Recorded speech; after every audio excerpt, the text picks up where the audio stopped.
الله وبركاته. الله. الحمد لله الذي هدانا لخير الأديان وما كنا لنهتدي لولا أن هدانا الله وأكمل لنا ديننا وأتم علينا نعمته ورضي لنا الإسلام دينا فلا نعبد ولا نستعينه إلا إياه ألف بين قلوب أهل الإيمان فأصبحوا بنعمته إخوانا ونشهد أن لا إله إلا الله وحده لا شريك له ونشهد أن سيدنا وسندنا ونبينا وشفيعنا وحبيبنا وحبيب ربنا وطبيبنا وطبيب قلوبنا وأولانا ومولانا محمدا عبد الله ورسوله الذي أرسله الله تعالى كافة للناس بشيرا ونذيرا وداعيا إلى الله بإذنه وسراجا منيرا أما بعد فأعوذ بالله من الشيطان الرجيم بسم الله الرحمن الرحيم إنا أنزلناه في ليلة القدر وما أدراك ما ليلة القدر ليلة القدر خير من 1000 شهر تنزل الملائكة والروح فيها بإذن ربهم من كل أمر سلام هي حتى مطلع الفجر. وقال النبي صلى الله عليه وسلم تحروا ليلة القدر في البتر من 10 الأواخر من رمضان. وقال النبي صلى الله عليه وسلم من قام ليلة القدر إيمانا واحتسابا غفر له ما تقدم من ذنبه أو كما قال عليه الصلاة والسلام. بارك الله لنا صدق الله مولانا العظيم وصدق رسوله النبي الكريم ونحن على ذلك من الشاهدين والشاكرين والذاكرين والحمد لله رب العالمين. سبحانك لا علم لنا إلا ما علمتنا إنك أنت العليم الحكيم. شكرا درشد. اللهم صل على محمد وعلى آل محمد كما صليت على إبراهيم وعلى آل إبراهيم إنك حميد مجيد. اللهم بارك على محمد وعلى آل محمد كما باركت على إبراهيم وعلى آل إبراهيم إنك حميد مجيد. صدقت يا رب العالمين. উপস্থিত ইমানি ভাইরা, মহান আল্লাহ সুবহানাহু ওয়া তাআলার দরবারে লাখ কোটি শুকরিয়া বিনয়ের সাথে হৃদয়ের গভীর থেকে যেই মহান রব আমাদেরকে পবিত্র মাহে রমজানের তৃতীয় জুমায় তথা বিষয় রমজানে আল্লাহ আমাদেরকে আল্লাহর দরবারে উপস্থিত করেছেন। পবিত্র ঘর মসজিদে আমরা সকলের দিন থেকে কালিমাতান শুকরিয়া দেই, আলহামদুলিল্লাহ।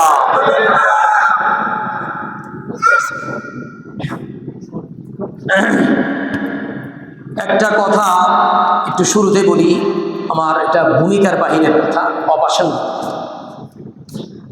আল্লাহর ওয়াস্তে আমরা সকলেই এগুলো খেয়াল করুন।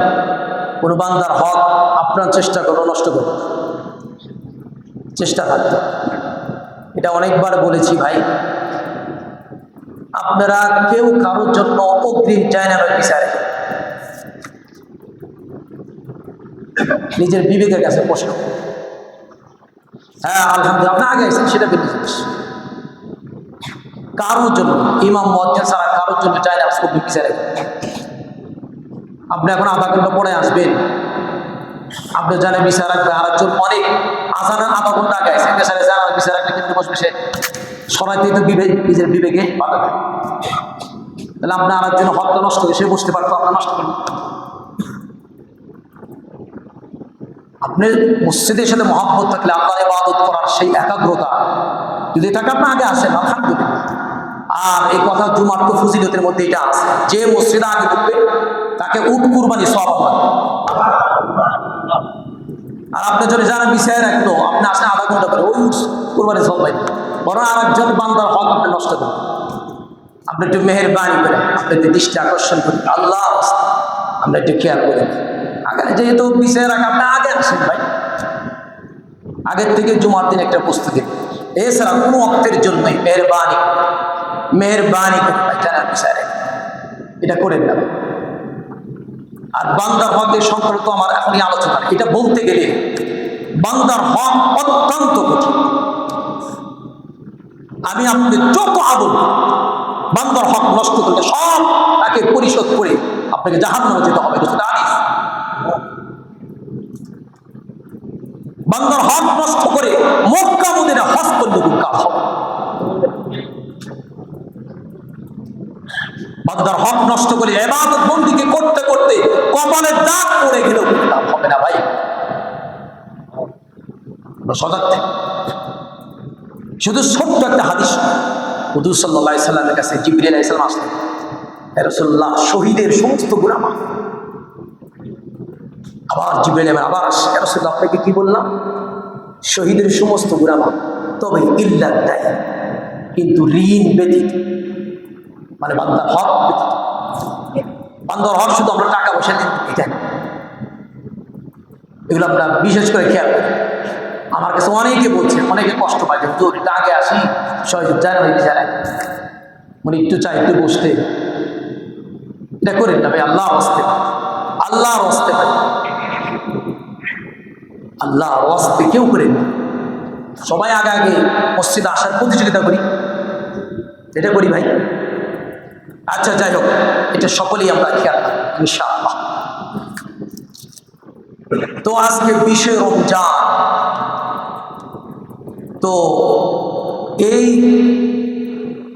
তৃতীয় দশক রমজানে শুরু হয়েছে। এই শেষ দশকে আল্লাহ রাব্বুল আলামিন লাইলাতুল কদর তথা আমাদের কাছে শবে কদর নামে পরিচিত আল্লাহ তাআলা শেষ দশকের বেজর রজনী রাত্রিতে আল্লাহ তাআলা এই লাইলাতুল কদর রেখেছে। এই লাইলাতুল কদরের ফজিলত অনেক বেশি। আগের উম্মত হায়াত পেত শত শত বছর, হাজার হাজার বছর হায়াত, তারা ইবাদত ও বন্দেগী বেশি করতে পারত। আর এই উম্মতকে আল্লাহ তাআলা হায়াত কম দিয়েছে। তো আল্লাহ তাআলা এই উম্মতকে হায়াত কম দিয়েছেন বটে, কিন্তু শ্রেষ্ঠ উম্মত বানিয়েছেন কে? আল্লাহ। তো আল্লাহ মানুষের শ্রেষ্ঠ উম্মত বানিয়েছেন। তো শ্রেষ্ঠ উম্মতরা তারা নেকির দিক থেকে পিছিয়ে থাকবে, এটা তো হতে পারে, যাতে করে এই উম্মত হায়াত কম পেয়েও নেকিতে যেন অন্য উম্মতের চেয়ে অগ্রগামী হতে পারে। এই সুবর্ণ সুযোগ আল্লাহ তাআলা এই লাইলাতুল কদরে দিয়েছেন। হুজুর সাল্লাল্লাহু আলাইহি সাল্লাম বলেন, এই লাইলাতুল কদরের ফজিলত আল্লাহ তাআলা অন্য কোনো উম্মতকে আল্লাহ দেন নাই, শুধুমাত্র উম্মতে মুহাম্মদকে আল্লাহ দান করেছেন, যাতে করে উম্মত যেন এগিয়ে যায়। লাইলাতুল কদরের অনেকগুলো ফজিলত আছে। লাইলাতুল কদরের নামে আল্লাহ একটি পরিপূর্ণ স্বয়ং সম্পূর্ণ একটি সূরা নাযিল করেছেন, সুবহানাল্লাহ, যে সূরার নাম সূরাতুল কদর। এই সূরার মধ্যে আল্লাহ তাআলা এই রাত্রির ফজিলতের কথা আল্লাহ তাআলা আলোচনা করেছেন। আল্লাহ রাব্বুল ইজ্জাত ফরমান, ইন্না আনজালনাহু ফি লাইলাতিল কদর, নিশ্চয় আমি এই লাইলাতুল কদরের রাত্রিতে পবিত্র কোরআনুল কারীম আল্লাহ নাযিল করেছি। আল্লাহ পবিত্র কোরআনুল কারীম দুই ভাগে নাযিল করেছে। লোহে মাহফুজ থেকে, লোহে মাহফুজ যেটা সপ্তম আসমানের উপরে, লোহে মাহফুজ মানে সংরক্ষিত ফলক।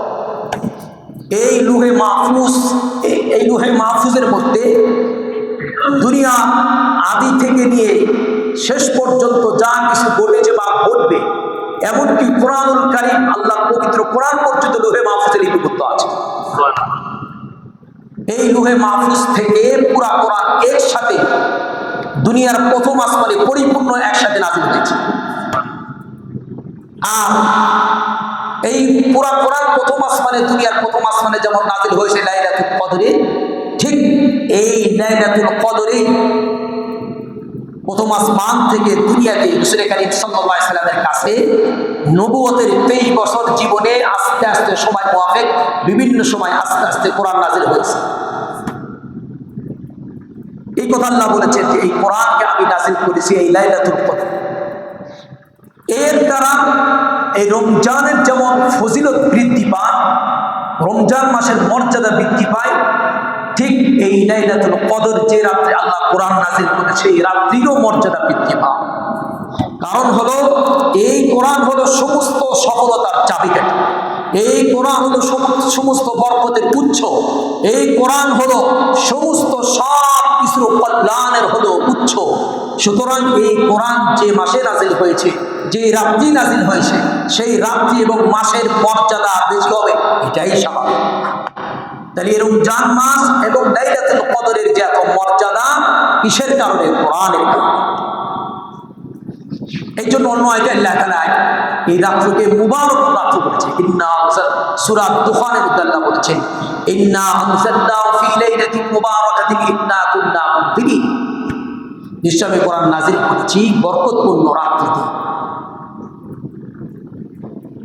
তো আল্লাহ রাব্বুল আলামিন এরপরে বলেন এই রাত্রির সম্পর্কে, রাত্রির গুরুত্ব, লাইলাতুল কদর রাত্রির গুরুত্ব বোঝানোর জন্য আল্লাহ রাব্বুল ইজ্জাত রাসূল কারীম সাল্লাল্লাহু আলাইহি ওয়াসাল্লামকে সম্বোধন করে ফরমান, ওমা আদরাকা মা লাইলাতুল কদর, হে মুহাম্মদ সাল্লাল্লাহু আলাইহি ওয়াসাল্লাম আমার হাবিব, আপনি কি জানেন, আপনি কি অবগত আছেন, আপনি কি জানেন লাইলাতুল কদরের মর্যাদা কি, লাইলাতুল কদরের তাৎপর্য মাহাত্ম্য কি, লাইলাতুল কদরের ফজিলত কি আপনি জানেন?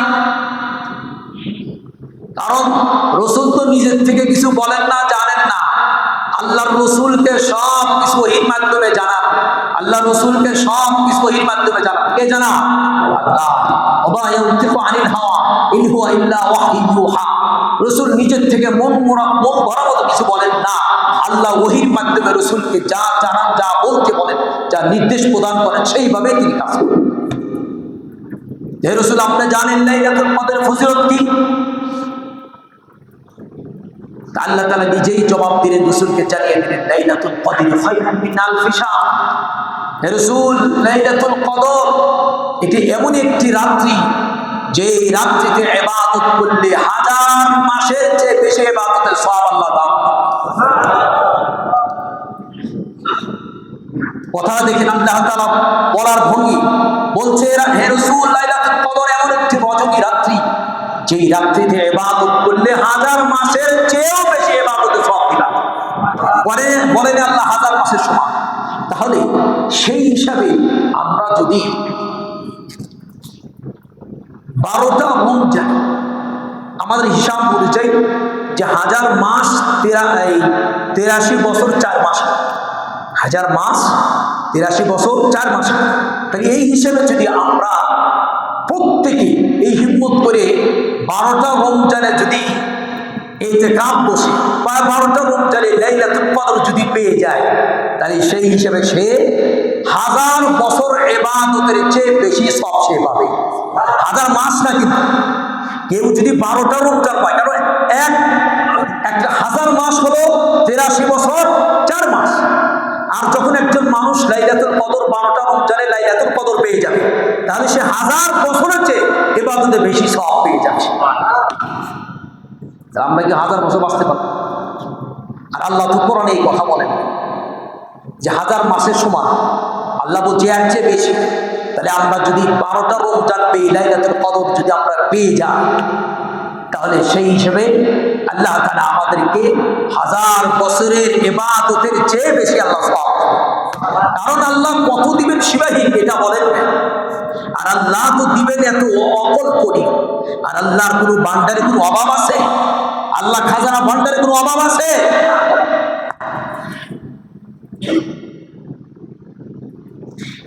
দেখেন, লাইলাতুল কদর এটা উম্মতে মুহাম্মদ প্রদত্ত হওয়ার কিছু কারণ হাদিসে বর্ণিত আছে। দু একটা বলি।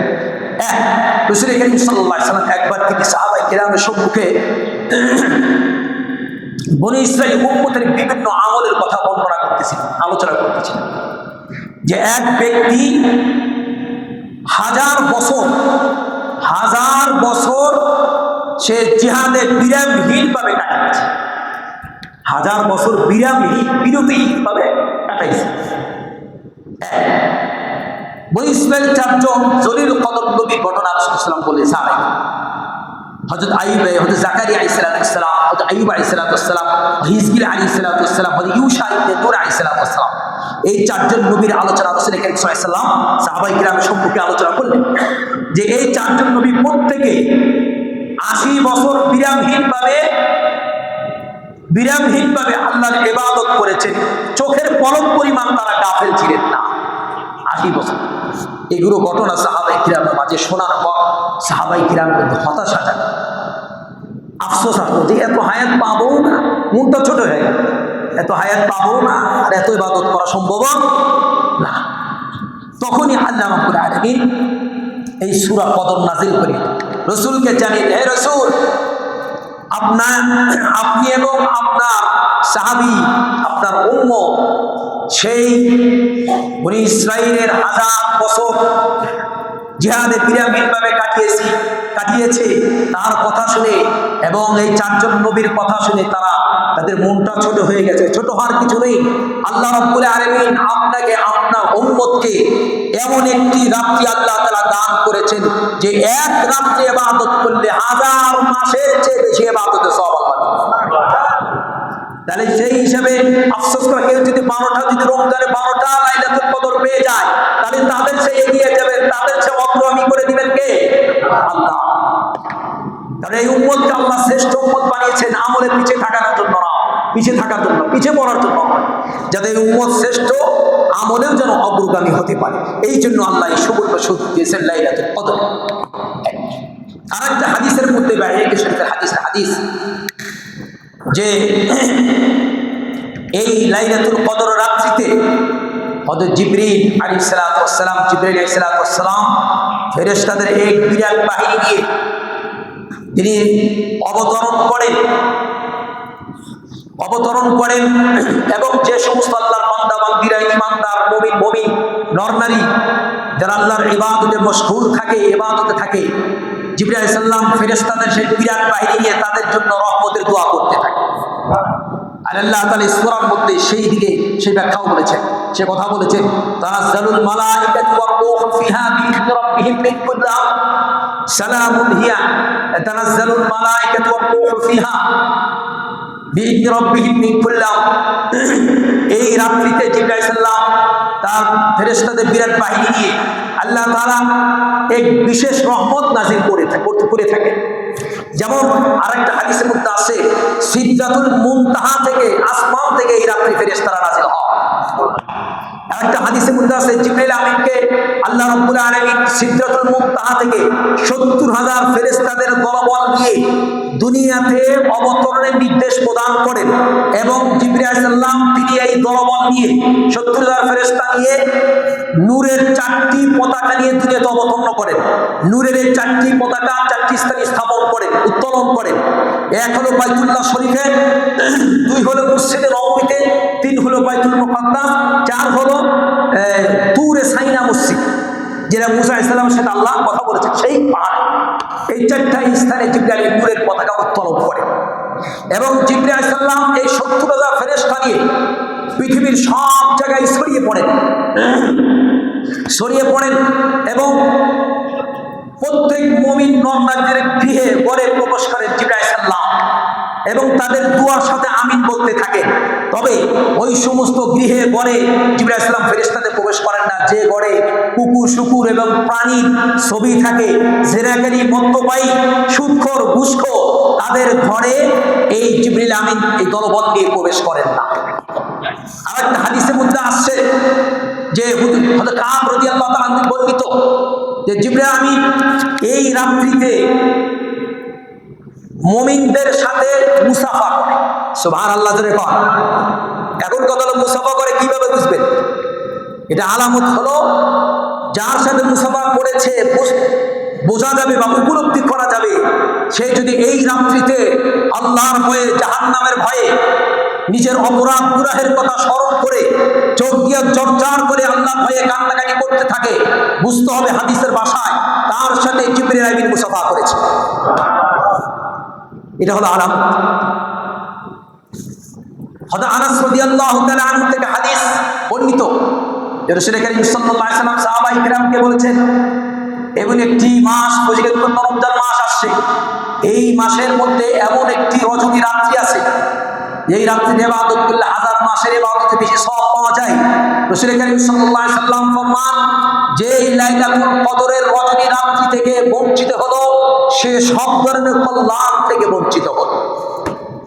যে এই কল্যাণময় রাত্রি থেকে বঞ্চিত হলো সে আসলেই হতভাগা। রাসূলুল্লাহ সাল্লাল্লাহু আলাইহি ওয়াসাল্লাম লাইলাতুল কদরের রাত্রি থেকে যে বঞ্চিত হলো সে আসলেই কপাল পোড়া, সে আসলে কি কপাল পোড়া, হতভাগা, তার মতো হতভাগা আর কি। এরপর হাদিস আছে বুখারী মুসলিম শরীফের হাদিস, রাসূল করিম সাল্লাল্লাহু আলাইহি ওয়াসাল্লাম ফরমান মান কামা লাইলাতুল কদরি ঈমানান ওয়া ইহতিসাবা গুফিরা লাহু মা তাকদ্দামা মিন যামবি। রাসূল করিম সাল্লাল্লাহু আলাইহি ওয়াসাল্লাম ফরমান বুখারী মুসলিম শরীফের হাদিস যে বা যারা যে মুমিন নর নারী এই লাইলাতুল কদরের রাত্রিতে আল্লাহর প্রতি বিশ্বাস ঈমান স্থাপন করে এবং সওয়াবের আশায় ইবাদত বন্দেগী করবে ওই বান্দা বান্দীদের মুমিন নর নারীদের অতীতের সমস্ত গুনাহ আল্লাহ মাফ করে দেবে। সুবহানাল্লাহ, একটু জোরে বলেন না। এত ফজিলতপূর্ণ। তাহলে এখন কথা হলো যে এই রাত্রিটা কোন লম্বা কথা, এমনি তো রমজানের প্রত্যেকটা মাসই দেয় এত কদর ধরো দেখছে, কিন্তু বুখারী শরীফের একটা হাদিস আছে হুজুর সাল্লাল্লাহু আলাইহি ওয়াসাল্লাম ইরশাদ ফরমায়েছেন তাহাররাউ লাইলাতুল কদরি ফিল বিত্রি মিনাল আশরি আওয়াখির রমাদান, তোমরা রমজান মাসের শেষ দশকের বিজোড় রাত্রিতে তোমরা লাইলাতুল কদর তালাশ করো। তাই এর থেকে শেষ দশকের বিজোড় রাত্রি কি 21, যেমন আজকে রাত্রি 21, 23, 25, 27, 29, এই 5টা রাত্রি কি বেজোড় রাত্রি। আমরা শুধু এটা প্রত্যেক রাত্রিতে, কারণ হাদিসে এই কথাও আছে রমজানের প্রতিটা রাত্রিতে আল্লাহ জাহান্নাম থেকে মুক্তি দিতে থাকে। আমরা কি চাই না জাহান্নাম থেকে মুক্তি পাই? জীবনের সফলতাতে এটাই, জাহান্নাম থেকে মুক্তি পাওয়া, এটাই বড় সফলতা। এমপি, মন্ত্রী, প্রধানমন্ত্রী, কোটিপতি, শিল্পপতি হওয়া সাকসেস হওয়া, আল্লাহর কাছে ক্ষমা পাওয়া, এটাই হলো সবচেয়ে বড় সাকসেস। যদি মুক্তি না পাই এর চেয়ে কবল, এগুলো আমার কোনো কিছুর কাছে আসবে। এই হুজুর সাল্লাল্লাহু আলাইহি ওয়াসাল্লাম ফরমায়েছেন যে এই রাত্রি বিজয় রাত্রিতে তোমরা লাইলাতুল কদর সন্ধান। তো যাই হোক, এই জন্য অনেকগুলো দোয়াও শিখেছে। তাহলে আমরা সেই হিসাবে যে আমরা লাইলাতুল কদর এই রাত্রি, বিশেষ সব রাত্রি ইবাদত করবো, এই রাত্রিগুলোতে বিশেষ করে সারা রাত্রি আমরা জেগে বিভিন্ন ধরনের ইবাদত করতে থাকি। কোরআন তেলাওয়াত, ইস্তেগফার, জিকির আজকার, কালিমা, নফল ইবাদত, সালাত, তাসবিহ যারা পারে তারা পড়বেন, যারা পারেন না শিখে নেবেন, যারা পারে তাদের কাছে শিখে নেবেন, সালাত তাসবিহ পড়বেন, যে যে ইবাদত বিভিন্ন ইবাদতের কারণে এই কথাই বলেছেন তাফসীরে কিতাব। এটাই হলো এই কদর রাত্রিতে নফল ইবাদতের সিস্টেম। একটা সবচেয়ে, যেহেতু যেই রাত্রিতে আল্লাহ রাব্বুল আলামিন শ্রেষ্ঠ গ্রন্থ আল কোরআন, যে কোরআন সমস্ত বরকত, রহমত এবং নাজাতের মুক্তির হলো উৎস, যে কোরআন যেই রাত্রিতে নাজিল হয়েছে, তাহলে সেই রাত্রিটা হলো বছরের সবচেয়ে শ্রেষ্ঠ রাত্রি। এই জন্য রাসূল করিম সাল্লাল্লাহু আলাইহি ওয়াসাল্লাম এই রাত্রি শ্রেষ্ঠ দোয়াও শিখেছেন। উম্মুল মুমিনিন হয় আয়েশা সিদ্দিকা রাদিয়াল্লাহু তাআলা আনহা, তিনি রাসূল করিম সাল্লাল্লাহু আলাইহি ওয়াসাল্লাম জিজ্ঞাসা করেন, ইয়া রাসূলুল্লাহ, আমি যদি বুঝতে পারি বা উপলব্ধি করতে পারি যে আজকে লাইলাতুল কদর মনে হয় হচ্ছে বা হবে, বা এটা আজকেই মনে হয় এই বছর, তাহলে আমি কি দোয়া করবো বা আল্লাহর কাছে কি চাই? আল্লাহ রাসূল সাল্লাল্লাহু আলাইহি ওয়াসাল্লাম রাসূলের ভাষায়, আরবি ভাষায় একটা চমৎকার শ্রেষ্ঠ দোয়া শেখায়। আমার সাথে আপনারা একটু বলেন মেহেরবানি, আল্লাহুম্মা ইন্নাকা আফুবুন তুহিব্বুল আফওয়া ফাআফু আননি। আল্লাহুম্মা ইন্নাকা আফুবুন তুহিব্বুল আফওয়া ফাআফু আননি। আল্লাহুম্মা ইন্নাকা আফুবুন তুহিব্বুল আফওয়া ফাআফু আননি। আরবিতে পড়তে গেলে সবচেয়ে ভালো, না হলে অমাসকম কি চমৎকার দোয়া, কি শ্রেষ্ঠ দোয়া শিখাই। শুধু শোনেন, আমার সাথে বলতে হবে, ইয়া আল্লাহ, আপনি ক্ষমা করাকে পছন্দ করেন, আপনি ক্ষমা করাকে পছন্দ করেন, ক্ষমা করাকে আপনি ভালোবাসেন, সুতরাং আপনি আমাকে ক্ষমা করেন। ইয়া আল্লাহ, আমি আপনার কাছে এই আরজি করি না যে আপনি আমার ইবাদত কবুল করেন, তবে আপনার কাছে এতটুকু আকুতি বিনীত করি, আপনি আমার মাফ করেন। ইয়া আল্লাহ, আপনি ক্ষমা করাকে পছন্দ করেন, আল্লাহ আপনি অত্যন্ত ক্ষমাশীল, আপনি ক্ষমা করাকে পছন্দ করেন, সুতরাং আপনি আমাকে মাফ করে দেন। আমি বলি না আপনি আমার ইবাদত কবুল করেন, তবে আপনার কাছে এতটুকু আকুতি মিনতি করি, আল্লাহ আপনি আমারে মাফ করেন। রাসূলুল্লাহ সাল্লাল্লাহু আলাইহি ওয়াসাল্লাম আয়েশাকে শিখেন এর চেয়ে শ্রেষ্ঠ দোয়া কি হতো, যে আল্লাহর কাছে ক্ষমা প্রার্থী হওয়া, বা আল্লাহ যদি বলে যে আমি তোর জীবনে কিচ্ছু দেখি, হয়তো তোর জীবনে কোনো না কোনো ভালো কাজ কবুল হয়েছে, সমস্ত ভুল বাকি আল্লাহ করে মাফ করে দেন, এর চেয়ে সফলতার কিছু হতে পারে? কি হতো? তোমার গাড়ি বাড়ি কোনো কিছু আমার কাছে কবুল হয়, কিচ্ছু হয়, কোনো ইবাদতই কবুল হয় না। তোমার জীবনে একটা আমার কাছে ক্ষমা চাইছো, খুব দিন থেকে এটা আমি কবুল করে ফেলছি, মাফ করে দিচ্ছি। আল্লাহ ক্ষমা করলে কারো ঠেকা করছে, আমরা এই দোয়াটা করি। আর এই লাইলাতুল কদর এত বড় ফজিলতপূর্ণ রাত্রি, ফজিলত এটা পাওয়ার জন্য সবচেয়ে নিশ্চয়তা 100%, সেটা হলো ইতিকাফের বিধান রেখেছে শেষ দশকের 10 দিন। ইতিকাফের বিধান, যে ইতিকাফ মা বোন, নারী পুরুষ সকলে করতে পারে। মা বোনেরা তারা ঘরের এক কিনারায় অবস্থান করবে, আর পুরুষেরা মসজিদে ইতিকাফ। ইতিকাফ বিষয় যেমন আজকে সূর্য ডুবে যাওয়ার আগে স্ব স্থানে অবস্থান করবে, পুরুষেরা মসজিদে চলে আসবে সূর্য ডুবে যাওয়ার আগে, মা বোনেরা তাদের স্ব স্থানে সূর্য ডুবের আগে অবস্থান করবে। এর হলো সিস্টেম। ইতিকাফ করলে তার জন্য একেবারে 100% লাইলাতুল কদর পেয়ে যাবে, সব সময় সে পড়ে দিতে পারে। এই জন্য জিকির ফিকিরে থাকবে, সেটা ইতিকাফে থাকবে। আর সবচেয়ে ফজিলতের কথা আল্লাহ রাসূল একটা হাদিসে বলেছেন, যে ব্যক্তি আল্লাহ সন্তুষ্টির জন্য যদি একদিনে ইতিকাফ করে, আল্লাহ তার থেকে জাহান্নামকে 3 খন্দক দূরে সরায় দেবে। এক খন্দকের সীমানা হলো আসমান থেকে জমিন পর্যন্ত, এর চেয়ে বেশি দূরত্বের সময় ব্যবধান হলো এক খন্দক আসমানের জমিন। আর একদিন যদি ইতিকাফ করলে 3 খন্দক হয়, তাহলে আমি 10 দিন যদি ইতিকাফ করতে পারি, আমার কাছ থেকে জাহান্নাম সরায় জান্নাতের কাছাকাছি আমাকে করায় দিবেন কে? এই জন্য যারা ইতিকাফে নিয়ত করেছেন, মেহেরবানি করে এই ফজিলত থেকে বঞ্চিত হবেন না। লাইলাতুল কদর বিশেষ আপনারা আসবেন। আর এখনো যারা নিয়ত করেন, মেহেরবানি করে এখনই হিম্মত করা যায়। আমাদের আলহামদুলিল্লাহ আমাদের আব্দুল সত্তর সাহেব, সাদি সাহেব আল্লাহ কবুল করেন, সিরাজ ভাই আছেন, হোসেন ভাই আছেন, আরো অনেকে আমার কাছে বলছেন, সবার নাম বলা সম্ভব না। সিরাজ আমাদের আব্দুল ভাই আছেন, অনেকে আছেন যারা যারা নিয়ত করছেন, আল্লাহ তাদেরকে কবুল করেন বলে আমি। যারা নিয়ত করিনি, আমার জীবনে হতে পারে এটা তো শেষে থেকে পাশে চলতে, যদি আমি একটা পেয়ে যাই, এমনও তো আছে 80%, আল্লাহ তো এই ছেলে আমার আমল নামা লিখে দিন। এরপরে এখানে বসে টুকিটাকি জরুরত, একান্ত জরুরত লেনদেন করতে পারে, মসজিদে বসে সে আসবে, আপনি যাইতে পারেন, একান্ত জরুরত মোবাইলে যোগাযোগ করা যায়। এরা ওলামাই কেরাম, ফোকাহে কেরাম মাসলাগতভাবে বিবেচনা করেছেন জরুরত, প্রয়োজনের ক্ষেত্রে কোনো অনেক সময় মাসলা। এরপর একটা হাদিসে আছে, আল মুতাকিফ হুয়া ইয়াতাকিফু তুরুক ওয়া ইয়াজরি লাহু মিনাল হাসানাতি কা'আমিল হাসানাতি কুল্লিহা। হুজুর সাল্লাল্লাহু আলাইহি সাল্লাম ফরমান যে ইতিকাফ করে সে সব ধরনের গুনাহ থেকে বেঁচে থাকে, মুক্ত থাকে, সব ধরনের গুনাহ থেকে বেঁচে থাকে। এমনকি তার আমলনামায় এত পরিমাণ নেকি লেখা হয় যেগুলো সে নেকি না করেও আল্লাহ তার আমলনামায় নেকি লিখে দেয়। যেমন ইতিকাফে বসলে জানাজায় শরীক হওয়া সম্ভব হয়, তারপরে রুগী দেখতে, আরো অন্যান্য বিভিন্ন সেবামূলক বিভিন্ন নেকি কাজে যেতে পারে না। রাসূল করিম সাল্লাল্লাহু আলাইহি ওয়াসাল্লাম ফরমান যে ইতিকাফ করবে সে বসে বসে যেগুলো নেকির কাজে সে অংশগ্রহণ করতে পারে নাই, সেগুলো আল্লাহ তাআলা তাকে অটোভাবে তার আমলনামার ব্যালেন্স আল্লাহ তাআলা দিয়ে। এই জন্য মেহেরবানি করে আমরা নিয়ত করবো, আল্লাহ তাআলা আমাদের সকলকে, সকলের ভাইকে লাইলাতুল কদর নসিব করে।